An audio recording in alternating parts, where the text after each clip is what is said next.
വചനമൊഴി April 28. വചനഭാഗം 1 കോരിന്തോസ് 1:10-17, ലൂക്കായുടെ സുവിശേഷം 24:28-35. വിശുദ്ധ ലൂക്ക അറിയിച്ച നമ്മുടെ കർത്താവ് ഈശോ മിശിഹായുടെ പരിശുദ്ധ സുവിശേഷം. അവർ എത്തേണ്ടിയിരുന്ന ഗ്രാമത്തോടടുത്തു.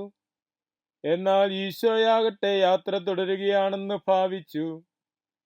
അവർ അവനെ നിർബന്ധിച്ചുകൊണ്ട് പറഞ്ഞു, ഞങ്ങളോട് കൂടെ വസിക്കുക. സായംകാലമായി, പകൽ അസ്തമിക്കാറായി. അവൻ അവരോടുകൂടെ വസിക്കാൻ അകത്തു പ്രവേശിച്ചു. അവരോടൊപ്പം ഭക്ഷണത്തിനിരുന്നപ്പോൾ അവൻ അപ്പമെടുത്ത് ആശീർവദിച്ച് മുറിച്ച് അവർക്ക് കൊടുത്തു. അപ്പോൾ അവരുടെ കണ്ണുകൾ തുറക്കപ്പെട്ടു. അവർ അവനെ തിരിച്ചറിഞ്ഞു. അവനാകട്ടെ അവരിൽ നിന്ന് അപ്രത്യക്ഷനായി. അവർ പരസ്പരം പറഞ്ഞു, വഴിയിൽ വെച്ച് അവൻ നമ്മോട് സംസാരിച്ചു കൊണ്ടിരുന്നപ്പോഴും നമ്മോട് ലിഖിതങ്ങൾ വ്യാഖ്യാനിച്ചു കൊണ്ടിരുന്നപ്പോഴും നമ്മുടെ ഹൃദയം ജ്വലിക്കുകയായിരുന്നില്ലേ? അവർ ആ മണിക്കൂറിൽ തന്നെ എഴുന്നേറ്റ് ജെറുസലേമിലേക്ക് തിരിച്ചുപോയി. അവിടെ കൂടിയിരുന്ന 11 പേരെയും അവരോടൊപ്പം ഉണ്ടായിരുന്നവരെയും കണ്ടു. കർത്താവ് സത്യമായി ഉയർത്തെഴുന്നേറ്റു, ശിമയോന് പ്രത്യക്ഷപ്പെട്ടു എന്ന് അവർ പറഞ്ഞുകൊണ്ടിരിക്കുകയായിരുന്നു. വഴിയിൽ വെച്ചുണ്ടായതെന്തെന്നും അപ്പം മുറിക്കലിൽ അവർ അവനെ തിരിച്ചറിഞ്ഞതെങ്ങനെയെന്നും അവർ വിശദീകരിച്ചു.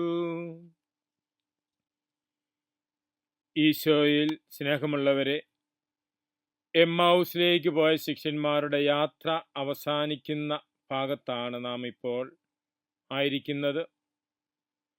യാത്ര അവസാനിക്കാറായപ്പോൾ യാത്രയിലുടനീളം ഈശോ അവരോട് വചനം പങ്കുവച്ചിരുന്നു.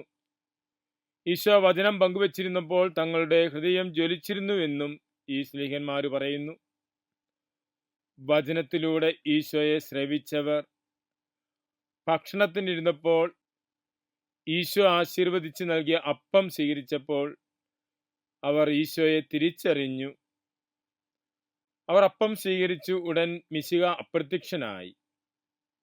തങ്ങളുടെ കൂടെ നടന്നിരുന്നവൻ അപ്പമായി തങ്ങളിൽ തന്നെ വസിക്കുന്നു.